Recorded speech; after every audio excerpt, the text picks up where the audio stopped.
Oh, good morning, Justin. Good morning, Mark. How are you? I'm good. Yeah? How are you? I am very well, thank you. It's good to be here.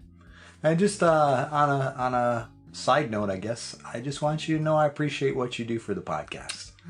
Yeah, and just for what you bring. I actually was doing some mudding last night, and I was listening to a couple back podcasts. Oh, yeah? Yeah. It was Which just, one? I listened to Worship.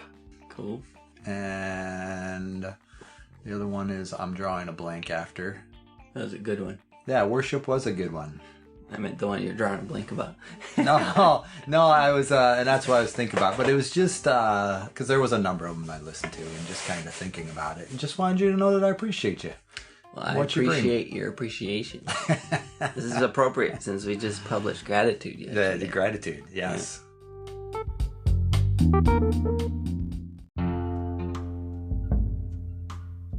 Welcome to How I See It with me, Mark Pratt, and Justin Sternberg. This is a podcast that works to counter cultural polarization through thoughtful conversations.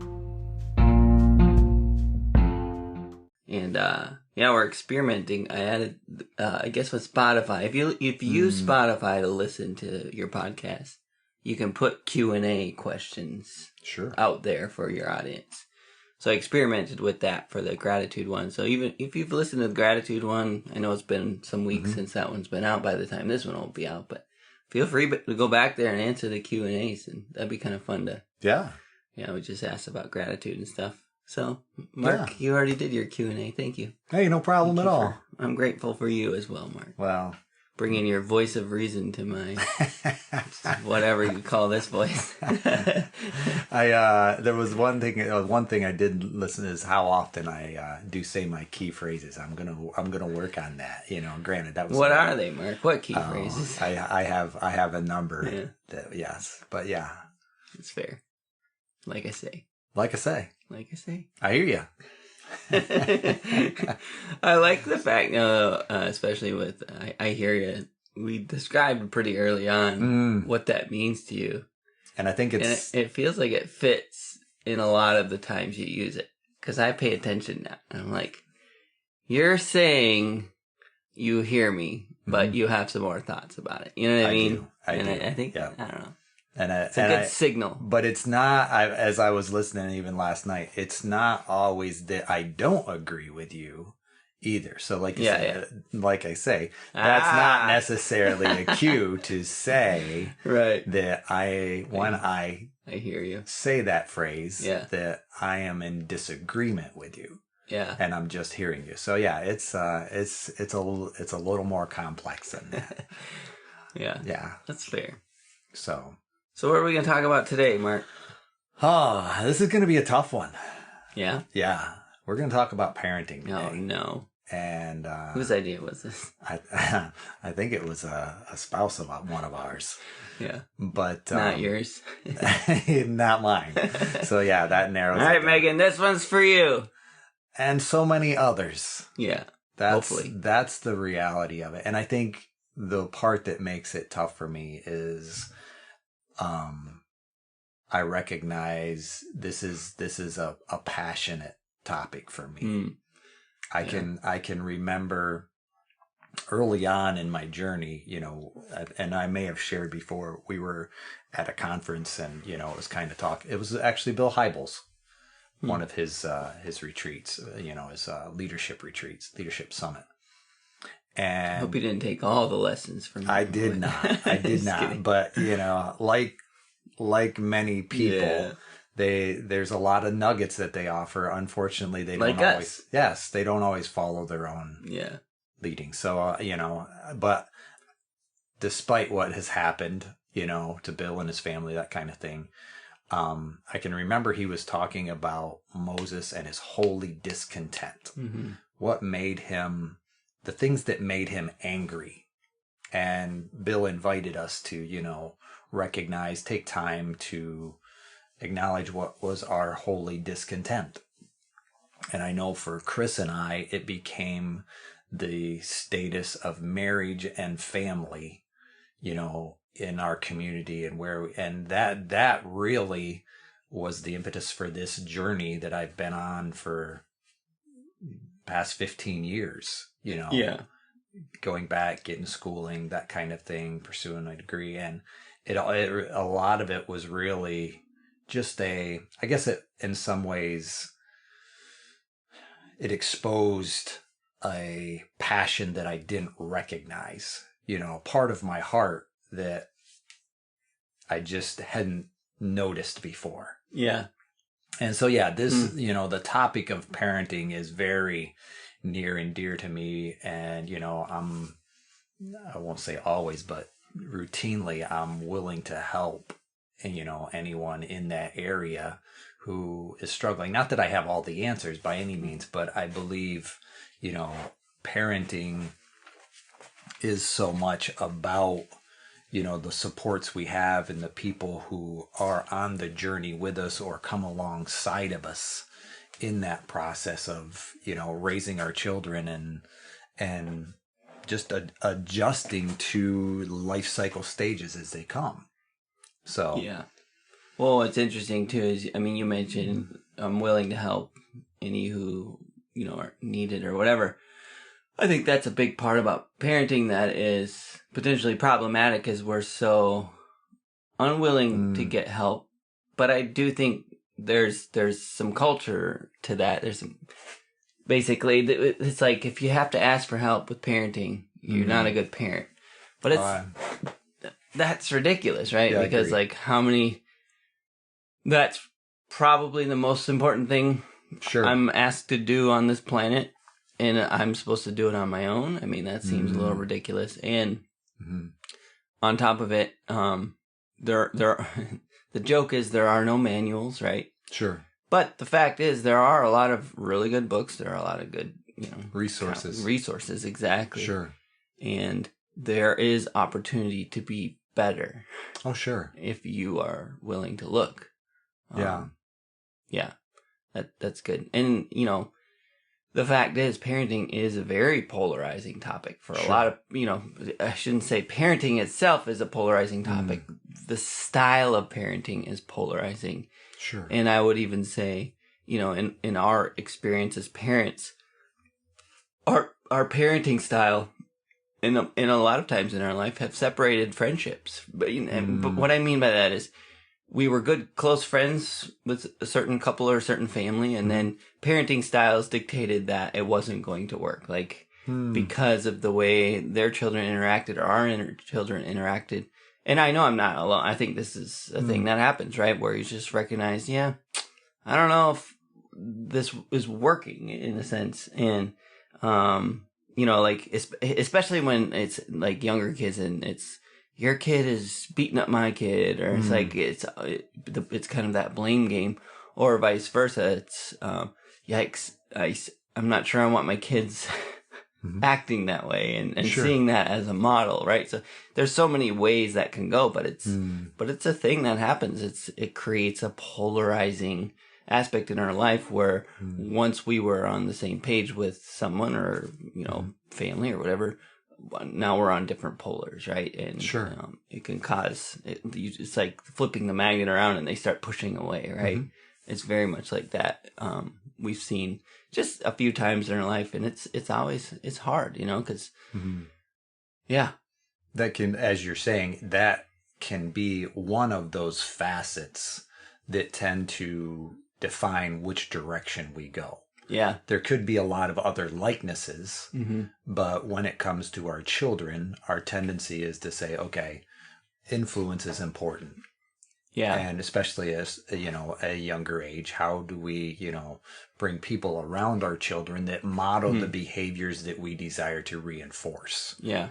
And I think, that can be difficult to address that, because it can, as you're saying, it can be polarizing when I'm saying, I'm not sure that we're going in the same direction with our parenting style, and therefore, there might be a diversion, a separation here, a detour.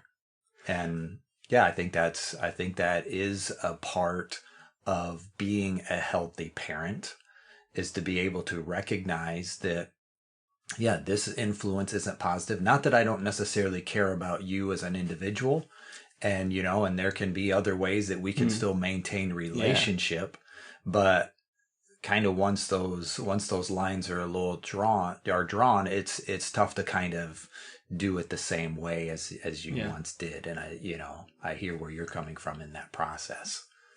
And it has so much to do with priorities, right? Like a friendship is a very high priority.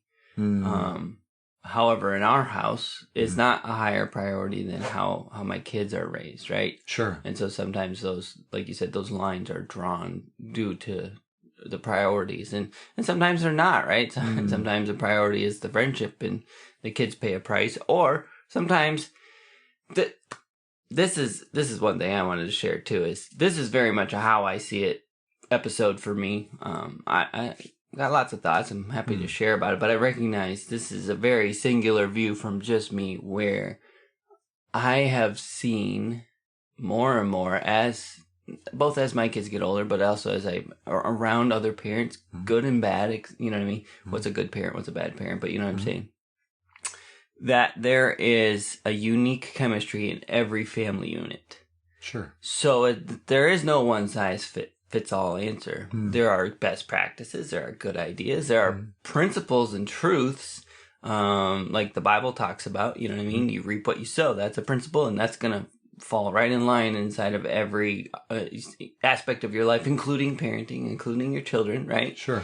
And so there are some principles and truths, but ultimately, whether you shelter your kid from a relationship because of that influence or you don't, doesn't make you a good parent or a bad parent, because you may have reasons for that exposure, and you may have reasons for removing them from that exposure. And we talked about this a lot with education, when we talked about education, how it's so unique to each family unit how you choose to educate your child, how, whether you put them in public school, whether you homeschool, whether you put them in private school, whether you pull them out for a minute, whatever that looks like, it's distinct to your family and that particular child's needs. And we go into all these things with a certain idea of how it's going to be, and we often have to course correct because this chemistry with this child doesn't work the way my mindset with my child was going to look and act like this, but my child looks and acts like this, and now I have to course correct. But what are your thoughts? Well, I was thinking about it from your perspective. I guess I'm thinking about it from like a nuts and bolts practical aspect. What as you mentioned priorities, what would be some of the priorities that you and Megan have established in that decision-making process? What is acceptable? What isn't acceptable? What kind of tenets would you say you would come back to base those decisions upon? Yeah, I think you're referring to like kind of parental tenets, right? Like, sure. Yeah. I'm gonna go one step above that real quick. Go for it. To just say that, in terms of life aspects, there are many, there's church, there's God, there's priorities. Yes. Yep. Sure. There's family, there's work, there's friends, maybe some others, but those are some key components to life that you prioritize. And I grew up in an atmosphere where church, or maybe church and God were tied. I hear you. So just for our listeners' sake, how I see it, those are distinct things. Church is not God, and God is not church. And church can be elevated above God in certain religions. Yep. And church is extremely important. Don't hear me saying that. I'm just saying it is not God. So I grew up in an atmosphere where church and God were kind of tied as number one. Okay. And then below that was maybe work. And then you get to family somewhere down there as they'll understand and we're supporting them through work and God is number one or whatever. And as I've got, Megan and I have grown and gotten, whatever, we recognize the importance, especially as we've seen families fall apart due to mixed up, priorities. We've shifted family to be number two. Okay. And we try and keep it there. So in other words, God is number one always. Okay. So if he says X, we're going to do X. And it might not be when we look at how this will benefit or hurt our kids, we might go, this might not be the best thing for our kids, but because it's what God wants, we're going to do it. So that he's number one, but we try and keep family number two, because that is your support unit, you know. And raising these kids are the most important priority and responsibility that I have. That's how I see it. You know, more, it's a bigger responsibility than a flock of sheep I may be over. You know, if you thinking of like a pastor, or, you know, I was over Celebrate Recovery for a while, so that was a pretty high priority in my life, but recognizing that my family had to come first. Now, it didn't always, and it would slip spots often, but that was always my goal, is to keep it at number two. Sorry, that was a long thing, but basically saying family is so important to us. And that doesn't mean we do it perfect. It just means it is a high priority. And then in terms of like parenting tenets and priorities, I think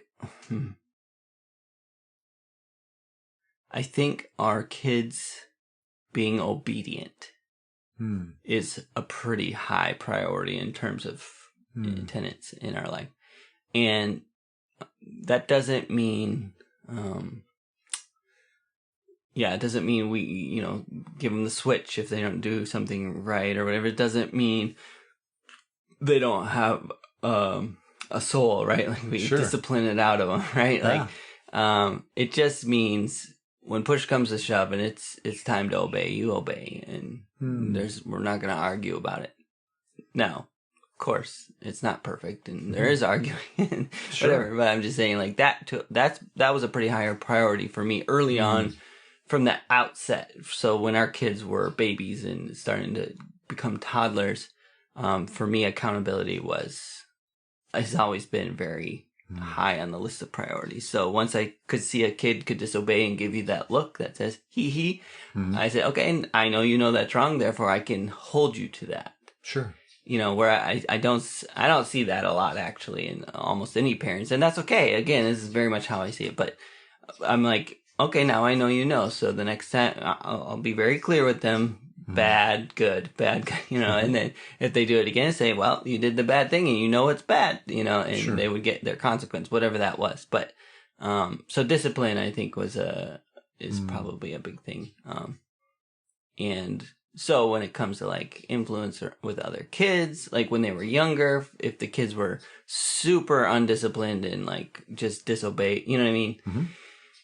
That would be hard for me to be with that family unit, because it was like, I don't want my kids A, to do this, but also B, I would tell my kids to stop and they would, but that wouldn't happen on the other side. And so then it was like kind of they're being abused through obedience. Does that make sense? Because they can no longer hit that person with the stick. Right? No, I hear you. Does that make sense? Yeah. So that's one, I would say, discipline / obedience. Sure.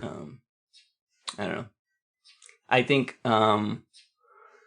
another one that Megan has really worked on me about, because my tendency, we were started chatting about this a little bit early on, but is criticism. Now, I'm not saying that's a value. I'm saying that's a struggle. So criticism of my kids, and I gotta say, I come by it honestly. Sure. And so I when you say I come by it honestly, what do you mean? I received plenty of criticism, just like, that was good, but this is better, and you know, that kind of thing. Sure. That was a compliment, right? So, and then just a lot of like kind of nitpicking stuff, and I do it, and I get why it was done. It's like, you could be this much better if you just did this little thing, you know, and not really knowing where to toe the line on that, you know. Sure. So Megan has worked with me just for 15 years, right? Because Mia's 15, so. She's very much not like that. Well, I mean, she's human or whatever, but that's not her like struggle, right? Is critiquing the children. So she's always saying like, you gotta, you know, tell them they're doing good. You gotta, you know, maybe you don't need to say that, you know. Sure. So I would say, due to her balance, I'm a lot better parent than I would be. Yeah. Certainly not even close to where I would want to be. I look at a version of myself, you know, we talk about integrity and you have this version of yourself up in your head. Like, I'm not where I want to be in terms of that. Sure. And it's still very compulsory for me sometimes to critique. But what I'll try and do is come back around and go, besides that thing, this was amazing or whatever. Sure. And, not the compliment sandwich because I think that's garbage. I think that's just a dumb way to deliver bad news. I got you. But actual real positives to balance the negatives, say. And I think there's... How many would you need to do that, would you say? Positives to Well, negatives? A lot more, yeah. I don't know. And I am not willing to judge how good or bad I am with that, but I would say it's not where I want it to be. Yeah. If that makes sense. And the reason I ask, I just put that out there. That's good. There are statistics that basically show that it is 10-1. Whew. So in our relationships, we need at least 10 positive interactions to offset each negative interaction in order to be heard. And I like that version because an interaction doesn't necessarily mean compliments. Sure. No. So a hug, a random hug to one of my kids in the middle of the day to say, "How are you doing?" is a positive interaction. That sure. So that's encouraging to me. Well, that is what we desire to do on our podcast is encourage, parenting. But I want to recognize even in that, some statistics are as low as 5 and high as 15-1. Yeah. So I'm nowhere near those. And that's what I would, dare say most of us as parents, and granted that's with most of our relationship dynamics as well, between our husband and between a husband and wife. And I think I like the way you set up the hierarchy, if you will. God, family, and I would still separate out family and put marriage, who Chris and I are as number one, because I believe, kids or, parenting revolves around healthy marital relationship which is a polarized viewpoint. Sure, it is. Sure. And I would be happy to discuss that with anyone who desired to, talk about That's almost worth its own episode, but please share a little bit about that. I do think, so often, and I see this, within family systems so often is, as the phrase goes, family first, that can so often be children first. Yeah. And I think you and I can recognize, and I'm having listened to some of those back podcasts, I got to watch how dogmatic I can be. But still, no. They can see our soapbox. Yeah, that's true. I guess that's why I was aware. But that being said, I'm still going to have my opinions. I think we've seen, or I should say, I've seen a change from when I was a kid to what a kid is today. When I grew up, the kids had the little table. You had the adult table and the kid table, which was fine because I got a chance to interact with my cousins. Yeah.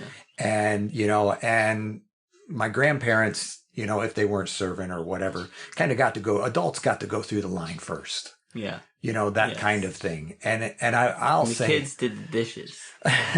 We did. That's okay too. I can't say as if I did a lot of dishes. I'll be honest. Well, my aunt, she was a stickler for us doing the dishes. Okay, cool. Yeah. And you learned responsibility from that. That was good, yeah. Yeah. And I would think, as I've seen. I'm not complaining, by the way. I miss that, or I shouldn't say miss it.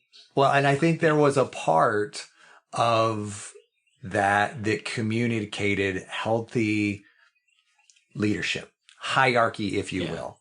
And, and I realize that word can be, changed with some polarizing. That can be polarizing, especially when we, the whole patriarchy type dynamic that we wrestle with as a culture. But at the same time, that's just a shift that I've seen. And when I see that, it challenges me to be able to say, okay, I believe healthy kids, healthy parenting revolves around healthy marital relationship. And if kids are number one and marriage is number two, then that's when we start heading into difficult dynamics because let's be honest, it's easy to have a confrontation with your spouse and come to a roadblock and not be able to find resolution and kind of bounce off and go to one of your kids. Because if you have more than one kid, likely one of them is like you. So it's easy to go to that child and say, yeah, you get me. You understand. But your mom or your dad doesn't. You follow me? Mm-hmm. And at that point, that child has just been placed strategically as a wedge between the two parent roles. And that I definitely struggle with. I wrestle with, because I don't believe that's beneficial. I like the aspect that, being, and, I'm thinking of other, as you mentioned, our pasts. I'm thinking of other traditional, well, I'll call them, scripturally, I think they're called iniquities. Those things that I bring into my parenting role that I may have learned from my, no offense, I am too an imperfect parent, because there is no perfect parent from my perspective. So therefore some of the things that I learn about parenting, I learned from imperfect parents. And so therefore I parent that way as well.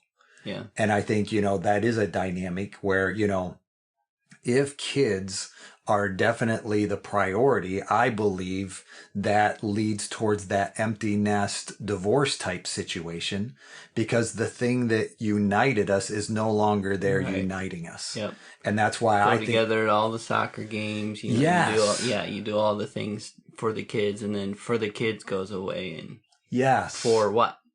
And then who are you? Yeah. Yeah. And, and granted, we have this experience together of raising kids, but along that process, we went from knowing one another to knowing our kids. And somehow you are a completely different person now, 20 years later. Yeah. And so for me, that's kind of where Chris and I have been able to recognize, okay, we need to be two heads of the same monster where our kids are concerned, to where we're going to do the hard work at times of saying, okay, yes, there isn't a manual, but what do we believe is best for our children? Yeah. And how do we believe that in such a way that says, yes, this is what we're going to do. This is what I'm going to do, even if it's uncomfortable. This is what Chris is going to do, even if it's foreign to her, in such a way that we believe that this is what God is calling us to do as parents. Yeah. And that's right there a huge roadblock right from the get-go for a lot of parents, especially when we're talking about there's a lot, how many family units out there that are mixed, right? Like, through divorce, remarriage, or whatever. What do we call it? Blended families, or single parents or whatever. Single parents, that's a separate issue that we also need to address because you don't have that partner to whatever, and now your kid is your number one priority, But yeah, in terms of blended family, that, what you just described is almost a non-starter from the beginning. And so... Help me understand that. A non-starter from the beginning.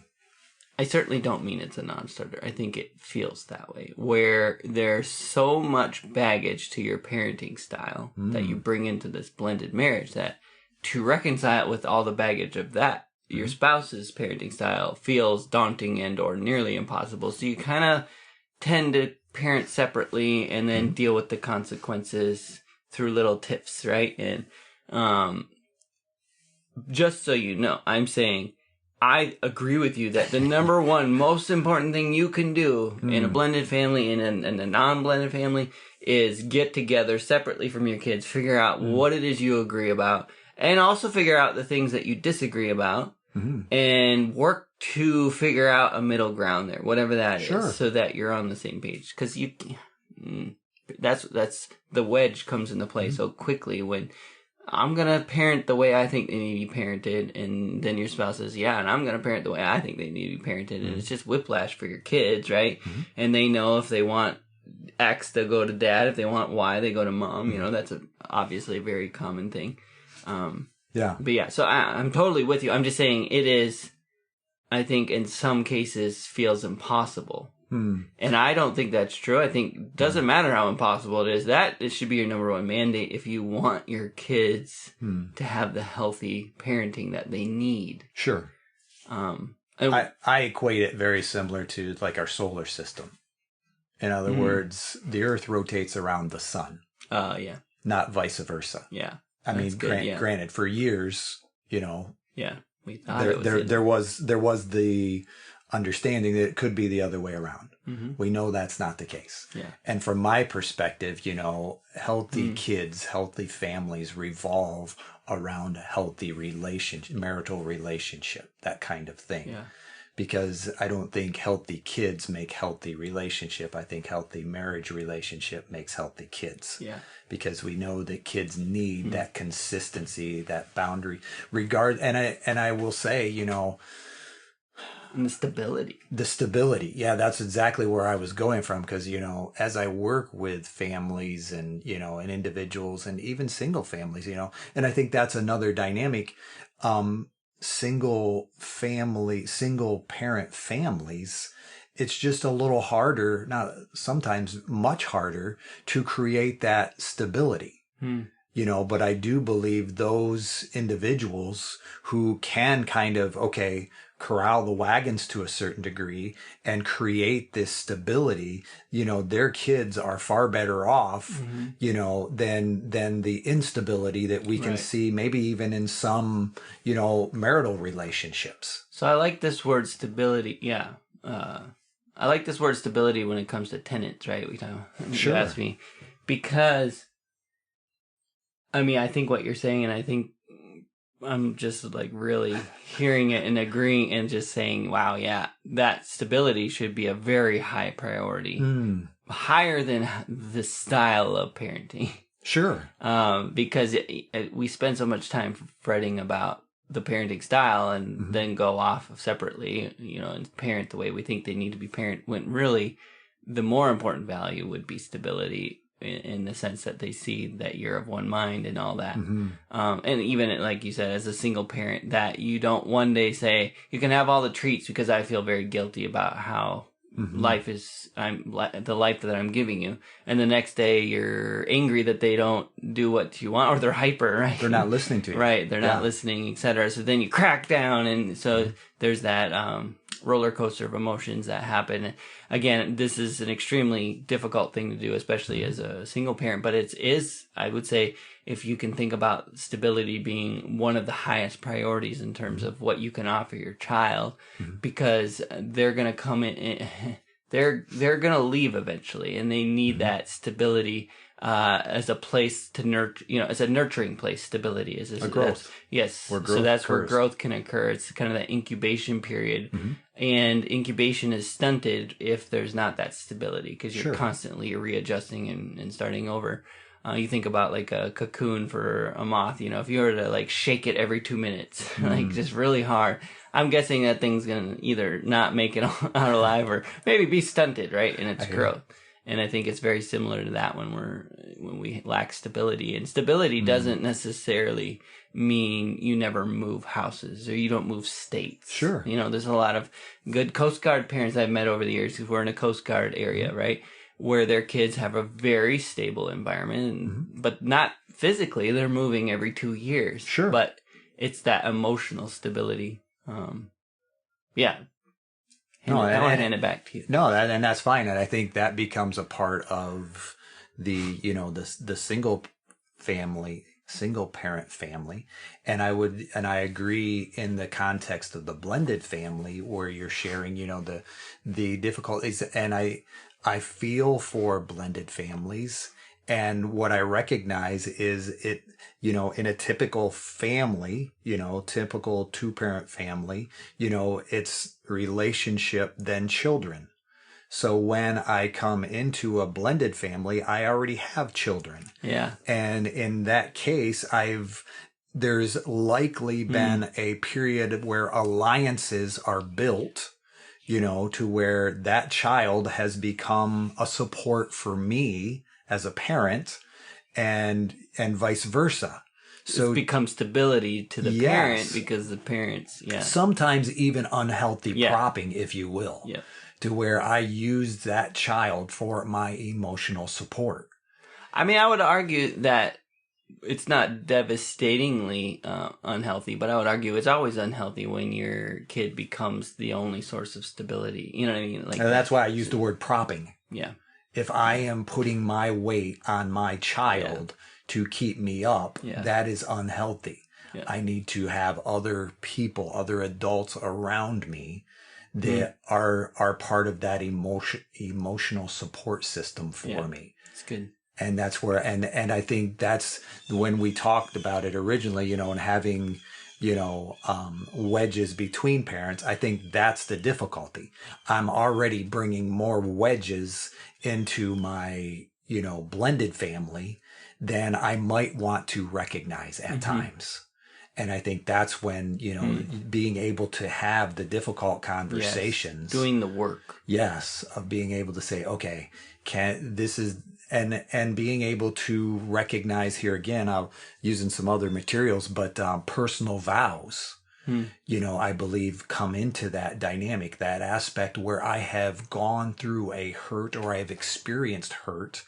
And in that moment, I have made a vow to myself that says, I will never do that again. No one will ever hurt me like that again. I will never be poor. I will never, and we make that. And I believe scripturally speaking, that's why God says, don't make promises. Because, let your yes be yes and your no be no, because those promises we make, I believe they do tend to isolate God from that area. In other words, when we make that personal vow, it becomes a high priority. My kids will never wear Walmart shoes. Yes. Like that's another common one. To where it's a personal vow because I've experienced some hurt or someone close to me has, and therefore it makes that area off limits. And in that area, I tend to be a little bit reactive. When that area is discussed, and flashpoint kind of thing. Exactly. And I think, we have to be able to have healthy influences that help us recognize that, or else there again, we're just passing that on to our children. And then our children have... Well, now it's a pendulum swinging, right? Well, there's a topic now that is no longer able to be discussed, and my child doesn't know why.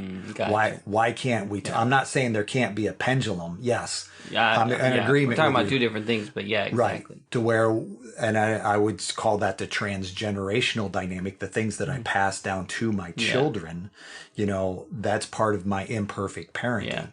And yes, once I experience that hurt, I do tend to swing the pendulum in the other area. When I grow up, my kids aren't going to have to because I did. I had to do this. So now my kids won't have to. Well, yes, your parents may have been a little more authoritarian, but raising your kids in a laissez-faire type dynamic that has no, boundaries or expectations, isn't necessarily beneficial for them either. And I like that word you used, that area of growth, and because I believe that stability offers not only our children the opportunity for growth, but it demonstrates the ability that they have to create stability for themselves going forward. As they go off to school, as they go off to college, as they develop their own relationships, that ability to create stability or, those routines and structures that they know are healthy for them. And granted, some people are going to think routines and structures are polarizing as well. Right. Yep. But I'm just saying kids definitely need stability in order to develop well. From my perspective. Yeah, they need a nest. Exactly. That's protected from the wind. Well, it's interesting, they can grow their wings. And research has shown that, they did a study on daycares, and they recognized that daycares that had a fenced structure around the outside of them allowed children to go further from the building, if you will, to explore and play because they knew where the boundary was and they could go to it. Children who went to a daycare to where there was no structure around, they tended to stay closer because they didn't necessarily want to cross the boundary, but they didn't know where it was. So when you think about that within a family systems type dynamic, we need to be able to be creating those consistent boundaries to where our kids know. Yeah. And I think that's helpful from, as you were saying, from a very young age. Mm-hmm. Because what happens so often is if that boundary isn't in place, we can typically end up coming into adolescence where it's a healthy dynamic, healthy growth, healthy individuality for our children to start learning what is healthy individuality. Right. And now, if there hasn't been a boundary that's been kind of established over time, that becomes very difficult. Yeah, they might start heading off west, or east, just pick a direction, and there's no boundary there, so they just keep going, Yeah, that's good. And it becomes difficult. And so often, especially around that, it can even become legal as from my experience, from that 16, 17, 18, because a parent no longer has legal authority over, children that age. There's always opportunity for course correction in parenting, but there's certainly a Rubicon, right? That river where once you cross it, you can't go back. Gotcha. And so I think it is important as your children are young to set those boundaries and set those expectations because, like you said, at some point, 16, 17, 18, legally, you might cross that Rubicon in the sense that you don't have any legal right necessarily to make them, legal authority, although hopefully still authority, but sure. Or, depending on how they grew up, 16, they could just say, I don't consider you my authority, and it doesn't matter. And I think that's a good point, and it was kind of what I wanted to come back around to. I think you can do a fabulous job parenting and having boundaries and still have kids who go off and test that boundary, and that is not a reflection upon you at that point. Yeah. And that's another, sorry, I didn't mean to interrupt. We should definitely talk about this. Yeah. Is what I think you're right. And I think there can be a tremendous amount of guilt that goes along with that says, well, and I'm unfortunately, I would say probably other parents even play, well, you should have done this, you should have done that. It's like, no, there are going to be some kids who are just strong-willed in that mindset. And, their tendency is to have to learn by their own personal experience. And that's not necessarily justifying that from 3 years old. Right. That's that child, I don't think we can abdicate that and say, no, well, he's just strong-willed and he's going to do what he wants to do at 3 years old, because I don't necessarily, but I will say, there are aspects where personality, comes into play and I recognize there are some kids who have to touch the stove for themselves. Because they, and I'm not saying that there's actually anything wrong with that, because I believe they can be strong leaders and, and challenge, the status quo in ways that can create health. Yeah. But at the same time, I also recognize there's also an equal opportunity to go in a direction that, creates habits and hurts and hangups and all that stuff that can kind of lead to unhealthy, choices. And the struggle as a parent, when your kid goes off the wrong direction is, the guilt. The guilt is the number one, I think, struggle, and guilt, let's say shame. right? 'Cause Sure. That's my distinction, right? So shame basically says you did it wrong. You're still doing it wrong. You got to fix this. And so due to that, that's where a lot of enabling comes in. That's where a lot of codependence comes in. Kids with addiction, stuff like that, where the parents, basically are dealing with shame and through their shame are acting. And unfortunately, shame is almost never productive. It tends to cause us to swing the pendulum too far in many directions. And and so that's a very difficult thing, and that kind of gets outside of the normal parenting. I mean, once addiction's in the picture, that's a whole different realm of conversation. But I think there is an important part as a parent to be supportive, but not enabling. And Sure. that's true with addiction or not. That's true with an independent personality, to be able to support them, but also not enable them to, like you said, when they go off in that independent streak and do try some things that are wrong, to not feel guilty, or ashamed or whatever, but instead say, hey, look, this is wrong and it's going to hurt you and I don't support this. But when you're willing to come back inside the gate, I will be here and I love you. You know what I mean? Versus, I don't know, chasing them down, which sometimes I think feels counterintuitive, right? Like as a parent, you think that I have to protect them from all harm. Well, there's a certain point, there's that age of accountability, there's that transition where it switches. And now you chasing them down is problematic. Where before, you not chasing them down was problematic. And how do you teach a parent where that line is? I don't know. And I think it's a difficult line at times. And I think, part of that, and I think part of the teaching is the ability to recognize what is better for them, versus what feels better to me. Yeah. And that's not to say that I don't feel for people in that circumstance.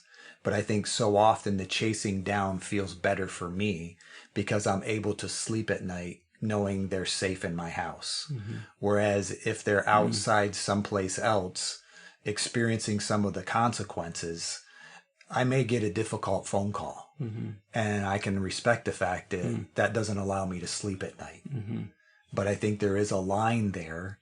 And granted, I think if I'm kind of want to bring it back to the nuts and bolts, if you will, of what is healthy parenting, I think there are also tremendous advantages to having other like-minded people around myself or Chris and I and our kids, because there will be a day when there will come an era, a cycle, if you will, where your children, my children are less likely to listen to me.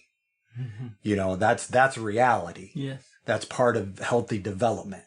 And yet, if as a parent, I've brought other people into their lives, likely my children will have other like-minded people that they can talk to, around us, even if it's, say, I'm a parent in my 40s and I have a child, in their 20s or teens, I have brought other relationships with other 30-year-olds, other 20-year-olds that are able to talk to my child, or my child's able to talk with them in such a way that says the exact same thing that I might say, but because it comes from a different source, my child is able to hear it. And, that's a reality with so many parents, especially as, kids come into that early adolescence and they're developing that, we need, I think part of healthy parenting is having other like-minded supports in that process. Which is worth thinking about if you're the kind of family that's kind of like us against the world, right? Like, yes. Our way or the highway. Everyone else out there is idiots. If you kind of have that mentality where you kind of got all the doors barred and we're prepared for the apocalypse. It's our family against the world. Well, don't be surprised if your child ends up in their own bunker, against the world, and against you're you. Part of it. Yeah, exactly. Yeah. Same thing. Yeah, because I think but whereas if your world is open and you have a circle, sure. That doesn't mean the whole world. I mean, that doesn't mean, obviously there's a balance there. And I think that comes back to healthy relationship. Yeah. Because we're modeling how to interact. It starts basically, like you were saying at the beginning, kind of, finding people who share similar values, who we can do life with, and I think that demonstrates healthy relationship to our children. And if we're just kind of preparing for the apocalypse in our own bunker, our kids just learn how to create bunkers. Yeah. And not relationship. Yeah, that's good. And so so that becomes a part of it as well. And I think part of, as I'm thinking about it in the context of the time, and I want to recognize that each life cycle, and I use the word life cycle stage, I'm going to simplify that. As our children grow older, preschool, grade school, into, early adolescence, that kind of thing.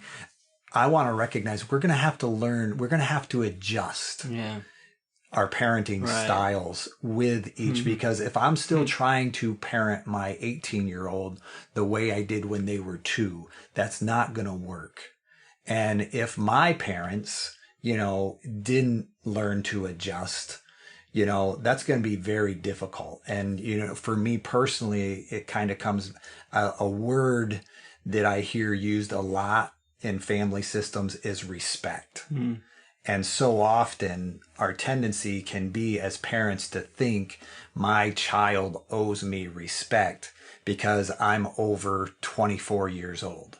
And somehow me becoming an adult, a child needs to respect me. And I don't think that's a given.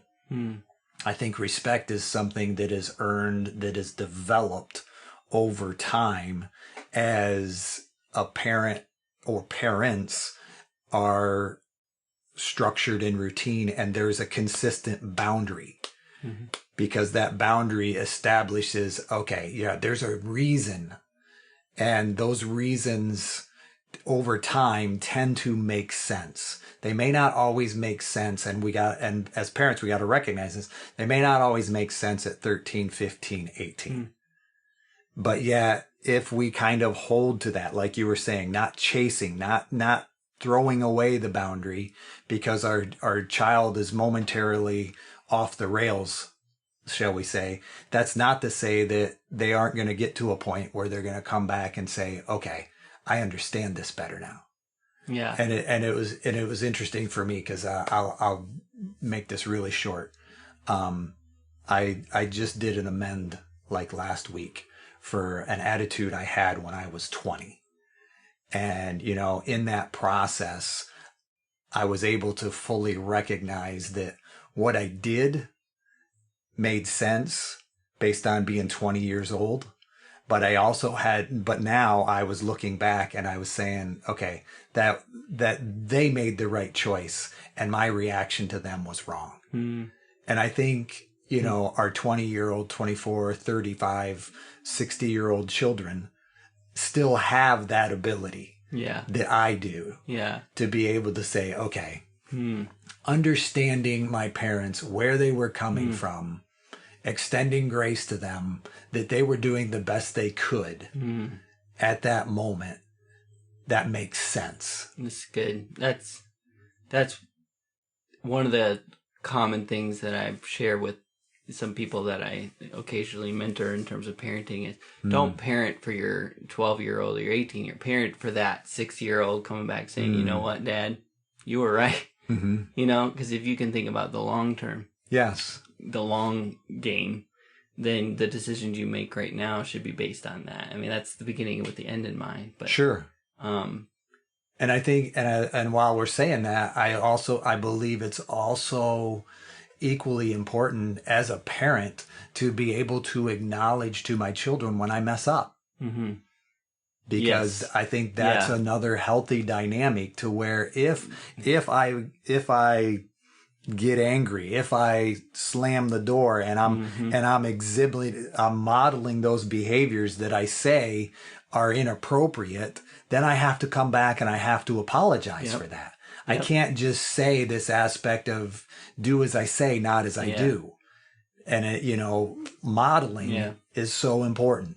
And so therefore, even being able to model the fact that I just messed up, and now it's important for me to apologize for that. Yeah. Whether it's apologizing to your mom, whether it's apologizing to you, or other people outside of our family, I'm demonstrating what healthy relationships looks like. Because that's one of the most important things we should desire our kids to know how to do is course correct. Sure. Is to apologize, is to say, oops, I did a bad thing, I want to make it right. Sure. If we don't model that for them, they're not going to have the tools, Yeah. I'd love to wrap up if you don't mind. Yeah. With some encouragement to say that parenting is hard, but the bar to being a good parent is not that high. What it requires is a love for that child that's willing to do what the most loving thing is. Sure. And so sometimes that, like you said, sometimes we do things out of our own desire to appease our own shame and guilt, right? When that's not the best thing for the child. And if you can process that through what is the best thing for the child, because I care about this child so much as parents do, then you can make good decisions and be a good parent. And that doesn't mean perfect, because there's no such thing. So I really think the bar to being a good parent is pretty low. Mm-hmm. There's such a phrase out there as a good enough parent. Yeah, that's good.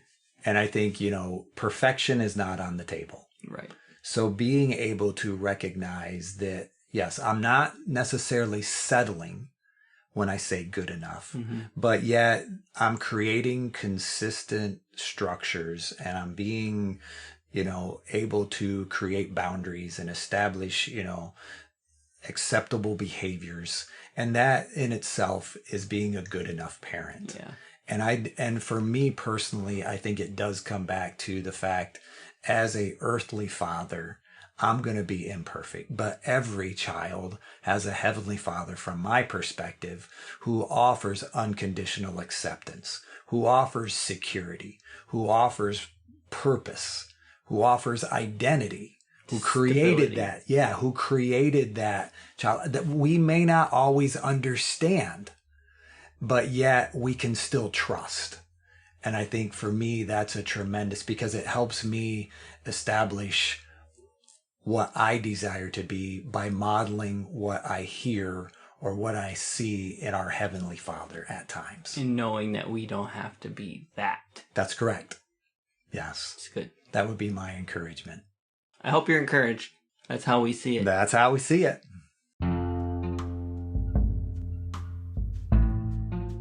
Hey, thank you for listening to our podcast.